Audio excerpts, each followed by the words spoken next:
informasi tersembunyi dan pengetahuan baru dari kumpulan data yang besar menggunakan teknik statik, matematika, kecerdasan buatan, dan machine learning. Secara formal, data mining adalah bagian inti dari proses yang lebih besar bernama Knowledge Discovery in Databases atau KDD, yaitu proses lengkap mulai dari pengumpulan data, pembersihan, analisis, hingga interpretasi hasil. Data mining sendiri berfokus pada tahap analisis, menerapkan algoritma untuk menentukan pola yang tidak terlihat secara kasat mata. Yang kedua, proses data mining atau tahapan KDD. Data mining tidak bekerja secara tiba-tiba, ada serangkaian tahapan yang harus dilalui, yaitu yang pertama, seleksi data, memilih data mana yang relevan dari database atau sumber data yang tersedia. Yang kedua yaitu processing atau pembersihan data. Ini tahap paling menyita waktu. Data di dunia nyata sering kotor, ada nilai yang hilang atau missing values, ada data yang duplikat, ada yang tidak konsisten. Transformasi data-data diubah ke format yang sesuai untuk diproses algoritma. Selanjutnya data mining atau inti. Disinilah algoritma dijalankan. Komputer mencari pola, hubungan, anomali atau kelompok dalam data secara otomatis. Dan yang terakhir yaitu evaluasi atau interpretasi. Pola yang ditemukan dievaluasi apakah benar-benar bermakna atau hanya kebetulan statik. Lalu hasilnya diinterpretasikan oleh manusia atau analis yang dominan expert untuk diambil kesimpulan. Adapun beberapa teknik utama yang digunakan dalam data mining, yaitu yang pertama klasifikasi atau classification. Tujuannya adalah mengelompokkan data ke dalam kategori yang sudah ditentukan. Nah, yang kedua yaitu clustering atau pengelompokan. Berbeda dengan klasifikasi, clustering mengelompokkan data tanpa label yang sudah ditentukan sebelumnya. Komputer sendiri yang mencari kelompok-kelompok alami dalam data. Yang ketiga yaitu asosiasi rule mining atau aturan asosiasi.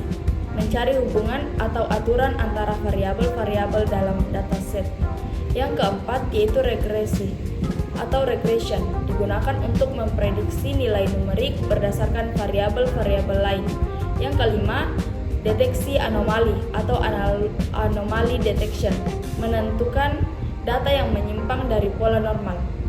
Dan yang terakhir yaitu keenam, neural network dan deep learning, teknik yang terinspirasi dari cara kerja otak manusia, digunakan untuk pola yang sangat kompleks seperti pengenalan wajah, pengenalan suara, dan pemrosesan bahasa alami.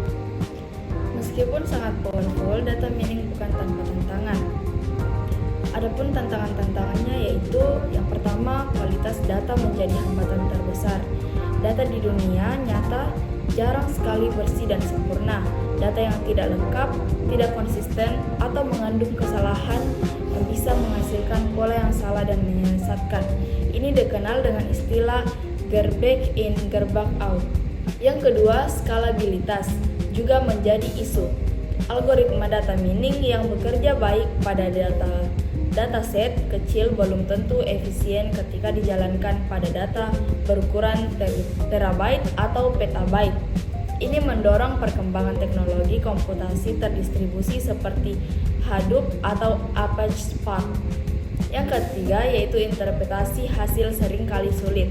Algoritma machine learning yang kompleks seperti deep neural network sering disebut sebagai black box. Hasilnya akurat tapi sulit dijelaskan secara logis. Mengapa keputusan tertentu diambil? Ini bermasalah terutama dalam domain seperti kesehatan dan hukum di mana keputusan harus bisa dijelaskan dan dipertanggungjawabkan.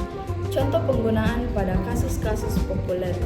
Yang pertama, Netflix dan sistem rekomendasi Netflix menggunakan data mining untuk menganalisis kebiasaan menonton lebih dari 200 juta penggunanya. Sistem ini mengamati film apa yang dinonton, seberapa lama ditonton, kapan dihentikan, genre apa yang disukai, dan pola waktu menonton. Yang kedua, perbankan dan deteksi penipuan. Bank-bank besar seperti Visa dan Mastercard menggunakan anomaly detection secara real time. Setiap transaksi yang masuk dianalisis dalam hitungan milidetik. Yang ketiga, dunia kesehatan. IBM Watson menggunakan data mining machine learning untuk membantu dokter mendiagnosis penyakit kanker. Sistem ini dilatih dengan jutaan rekam medis, hasil laboratorium, dan jurnal penelitian medis.